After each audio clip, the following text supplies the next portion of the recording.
Hello, it's Darren here from Living Retired, and in 30 seconds I'm going to show you the apartment that we use to get free accommodation all around the world. No hotels, no Airbnb, and definitely no house sitting. If you're over 50 and have flexibility, then this could literally save you tens of thousands of dollars in travel costs. But most people use home exchange completely wrong, which is the reason why they think it doesn't work. Let's go take a look.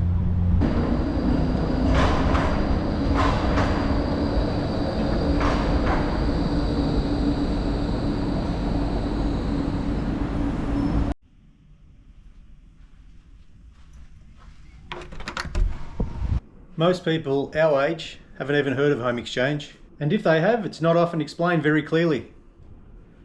So I want to show you how we use it and why it's worked so well for us. So this is the apartment that makes all our travel possible. And I want to be really clear, this isn't a luxury place. It's not fancy, and it's definitely no penthouse. But that's actually why it works so well. Because places like this are exactly what other travellers want when they're travelling to a city. They just want normal, comfortable, well-located homes. By making this apartment available on home exchange, it gives us access to hundreds of thousands of homes all around the world. Which means when we travel, accommodation simply isn't a cost anymore. Now let me explain exactly how this works and why most people never get this result. Alright, so here's exactly how this works in simple terms. Most people hear home exchange and assume it's swapping houses at the same time, but that's not how we do it. We haven't done that once. We make our apartment available when we're not using it. In return, we earn guest points. And then those points let us stay in anyone else's homes all around the world when we want to travel. And the key thing here is flexibility. And because we've retired and we're not locked into exact dates, this works incredibly well for us. Sometimes people stay here for 3 nights, 5 nights, 7 nights. Those short stays add up very quickly. So instead of paying for accommodation, hotels, Airbnb, we're simply using points we've already earned. That's why accommodation everywhere we go is no longer a cost for us. Now this isn't for everyone. If you need fixed dates and 5-star hotels, then you'd probably hate this. But if you're over 50, flexible, you like travelling slowly, and for half the cost of a normal trip, then this could be an absolute game changer for you guys. Now we'll talk about the 2 mistakes that most new people to this make, and how to avoid them. Almost everyone that tells me home exchange doesn't work is usually making one of these 2 mistakes, and usually both. The first mistake is treating home exchange like a 1-for-1 swap. They actually think someone has to stay here while we stay at their place, all at the same time. But that's not right, and it certainly limits all your options. The people who do best treat this like a point system and not a swap. That way you host someone in your home when it suits you, not the other way around. And once people understand that, everything opens up and you have way more options. The second mistake is being too rigid. Fixed dates, fixed locations, and fixed standards. Home exchange really does reward flexibility. If you can move a trip by a few days or stay a bit longer, you suddenly have way more choices. And that's why this works so well for retired or semi-retired people. You are not competing with families who are locked into the school holiday period when it's the only time that they can travel. So when people say this doesn't work, it's usually not the system. It's the way they're trying to use it. And next we'll talk about our listing and how we get a constant stream of requests coming in all year round. The first goal with your listing isn't to impress people. It's to make the right people feel comfortable about sending you a message and wanting to come to your home. And the biggest mistake here is people make the big mistake of trying to oversell their home. Luxury photos, dramatic descriptions, that just attracts the wrong expectations. And we position ours as a normal, comfortable, well-located apartment. Which it is, but we do have amazing views of Melbourne, and people love amazing views. And what we find is that's what people really want. They just want to travel, they just want to be comfortable, and they want to be happy in their surrounds, and they're comfortable in something lived in. They don't want to be in hotels. That's not what they want. Our photos are clear and honest. Good light, wide shots, and nothing hidden. Our apartment is only 53 square metres. It's a small apartment, and we're happy to tell everyone that. That way, the people that reach out to stay, nothing's hidden, and they already know what they're getting. We don't try and appeal to everyone. We write our listing for people who travel like we do. They're flexible, they're respectful, they're usually over 40 or 50, and happy to stay at a real home. We also keep our calendar open whenever we can. Everything greyed out is booked out. Even for short stays. Those 3 to 7 night stays, they're wonderful for earning quick points.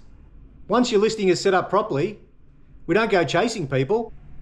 Requests start coming in to you. And when a request does come in, there's a very simple way that we use to decide whether or not to say yes or no to these guys. And I'll walk you through that next. When a request comes in, we don't overthink it. We just run it through 3 simple filters. The first thing we check isn't the person, it's the dates. So we go and take a look at the calendar. And if the dates don't suit us, it's an easy no. And saying no quickly is actually a good thing. They can look elsewhere now. Because trying to make dates work for them sometimes, stresses and burns you out. Like I said before, this is up to you, you're in total control. The next thing we do is read their message carefully. Not for perfection, but just for the tone of the message. Are they respectful, clear, thoughtful? In our experience, a good message first up means a good exchange.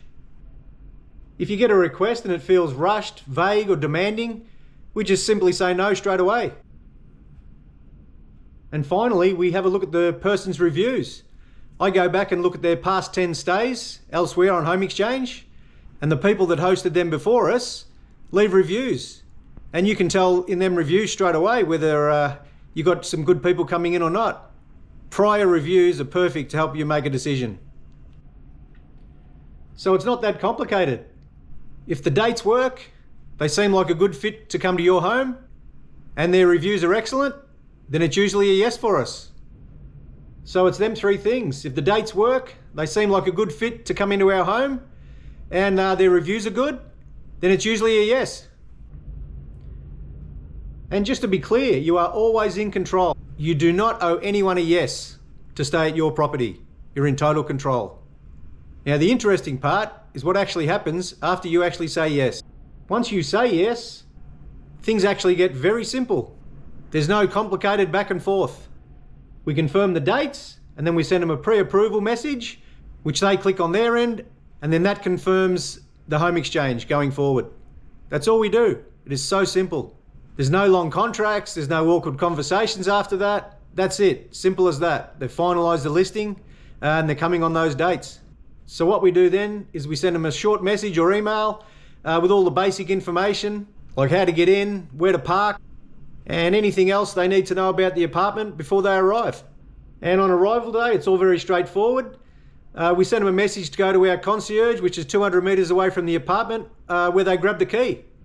And after 20 exchanges so far, we've never met anyone because they grabbed the key from the concierge, but there's no problems if you do want to meet them.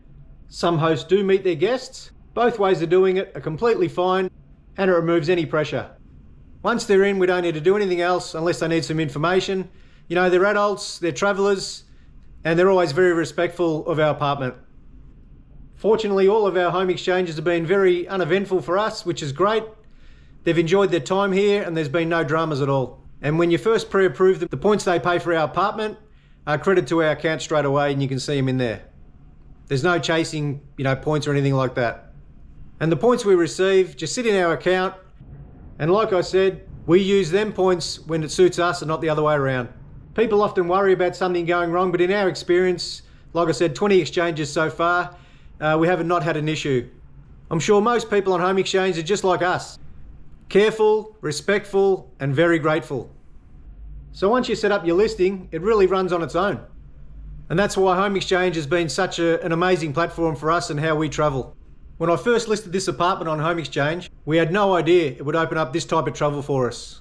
If you've ever thought there might be a smarter way and a better way to travel, I'm sure this is it. Please give it a try. Thanks for watching, and I'll see you on the next one.